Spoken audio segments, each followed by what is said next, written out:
Hello, madam. How you doing? You're having a camera. Don't do that. Don't record.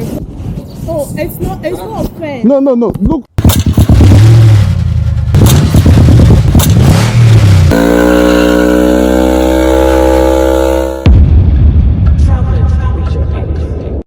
Hello, everyone. Welcome back to my channel, Travel with Your Ex, and I am Mr. X.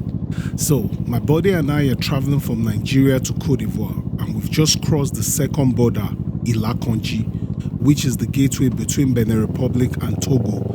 And as you can see, it's dark. It's about 7:57 p.m. Wow, the border, damn. So that's the Togolese custom officer requesting for our Laissez Passe. Oh, okay. Just ensuring that, we have the proper documentation. So each border has two sides, depending on the country they are demarcating. And in this case, Ilakanji is between Benin Republic and Togo. To stamp out of Benin Republic was actually free. I wish I could say the same for Togo. So for Togo border, you have to collect your Laissez Passe. So Laissez Passe is actually a travel document that gives you access to traverse the country with your motorcycle or car or your vehicle, whatever you're going into the country with. So the Laissez Passe, the way it works is you need to apply online, and that's about 7,000 CFA. And you go to, once you get your Laissez Passe, you go to the immigration and they would stamp in your passport into Togo. Truth be told, I don't understand how these borders work. You're making payments and they're not giving you receipts. You don't even know the cost for you to stamp in at a particular place, or you're stamping out. I don't know, I'm kind of confused. Please let me know in the comment section, if you're familiar with this, or perhaps I'm just the one tripping. Is this something we should encourage at our borders? Wow. So I saw a lot of agents all over the place, come, they want to assist you with your documentation. So we didn't have a choice. We just had to give someone, because we don't know the process. Or better yet, there is no process. All right, moving on.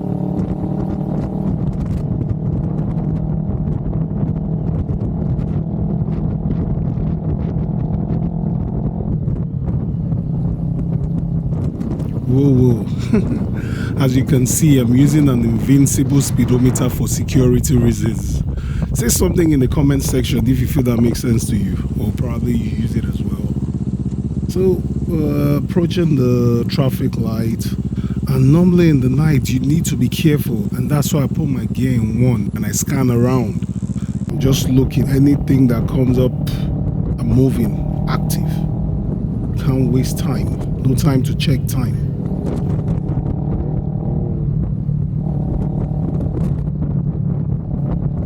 Yay! Nightlife always hits differently, especially when you're crossing the borders on 2 wheels. Damn, there's nothing better than that if you ask me. Everywhere is properly lit and Togo is active. Look at the road is rolling smooth. And there's nothing better than riding in the night. Please drop in the comment section, let me know what you feel. Do you ride in the night? Does it make sense to you? Is it even safe? So please let me know your thoughts. Oh, there's actually a toll here, and we motorcyclists are actually paying.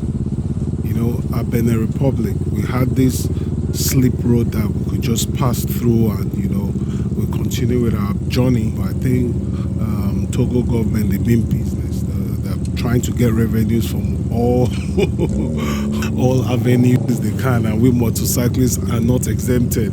So it's all good.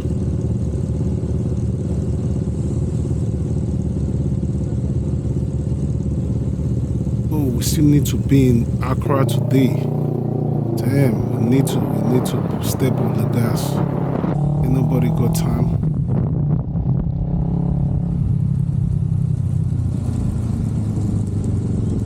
That's a bone.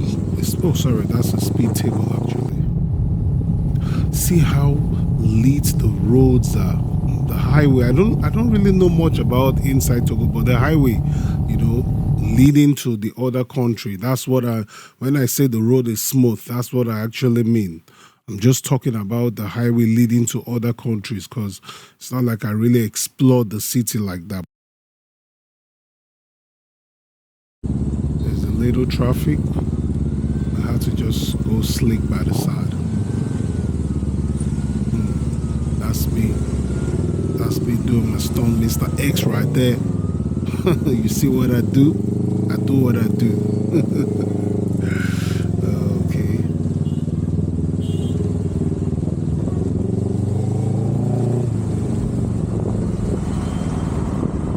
Okay, that's my body. We need to strategize. Where are we going through?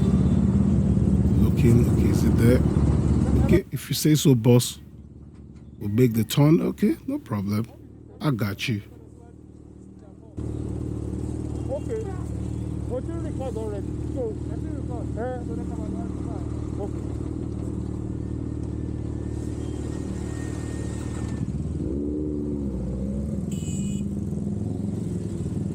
Wow, everywhere pretty congested. Wow.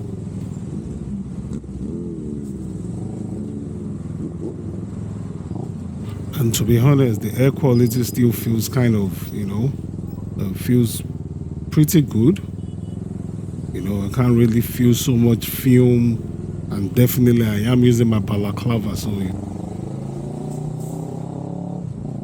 wow, that's Togo Seaport, looking really beautiful, well lit. Trust me, this video is not doing justice to it. The Port of Lomé is Togo's main seaport and one of the most important ports in West Africa. It is located in Lume, right on the Atlantic Ocean. What makes this port special is the fact that it has a natural deep water port, meaning large ships can dock here without waiting for high tides. The port operates 24 hours a day and handles different types of cargo, including containers, fuel, vehicles, and general goods. The Port of Lomé also serves landlocked countries like Burkina Faso, Niger, and Mali, making it a transit hub in the region.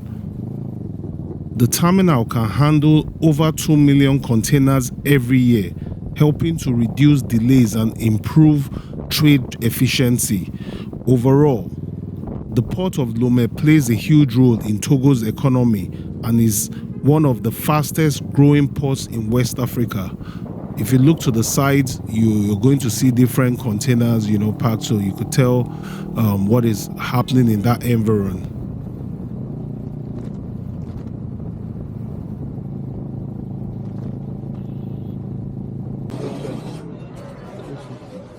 Yeah, so we just got to Aflawo border, and before going in, my body and I, we just felt like, we should come get a Ghana sim, have some food so we can relax before going in through the stress. And just so you know, Aflawo border is like the most notorious border ever, according to the things people say. So my body called another body, and the guy advised us that, it is better for us to actually go through another border called Wimpe or Akano. So Wimpe in the Togo side is called Wimpe, and in the Ghana side is called Akano.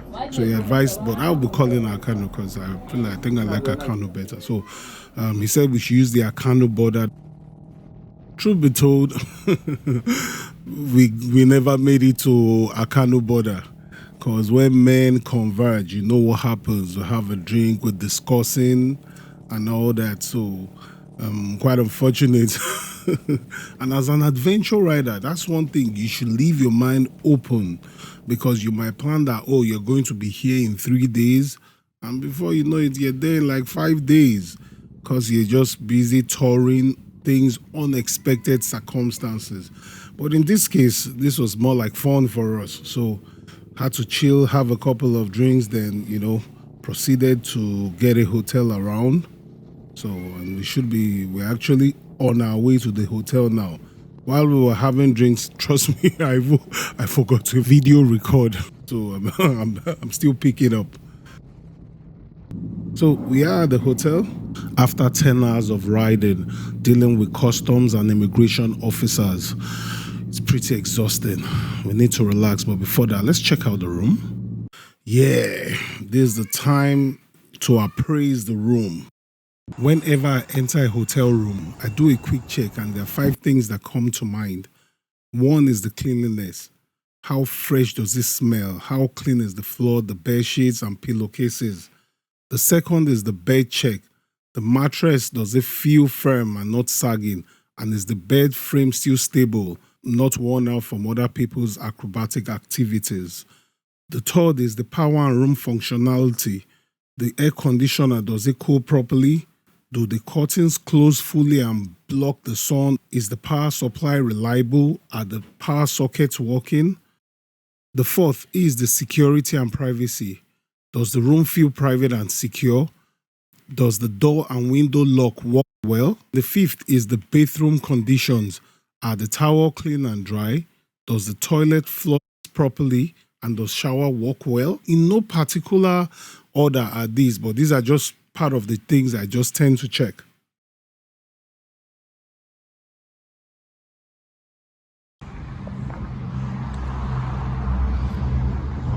Streets of Togo, early in the morning.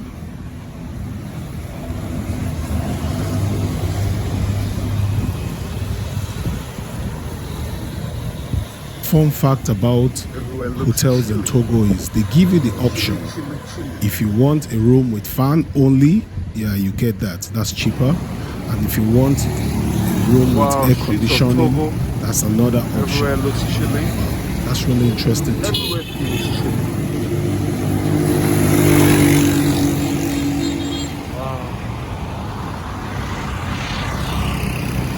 Hotel person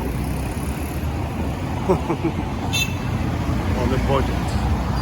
Yay, it's time to keep it moving. So yesterday, the initial plan was to get to Accra from Lagos. However, when it comes to adventure, you need to be flexible. So we made a stop at Togo. So now we need to keep it moving and put in more riding hours. So perhaps we should get to a Lobo border, which is the border that actually demarcates Ghana from Cote d'Ivoire, because our plan is to get to Abidjan. So let's see how that goes.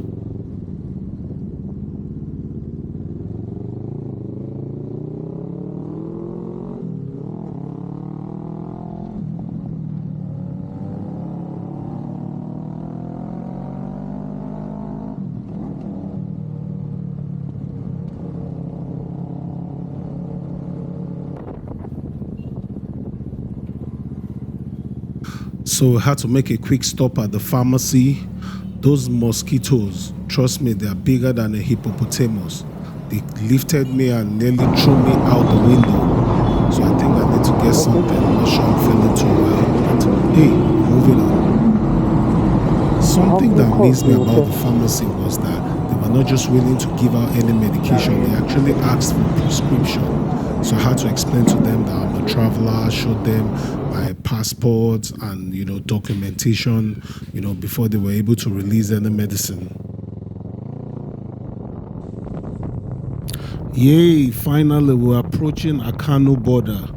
This will be interesting.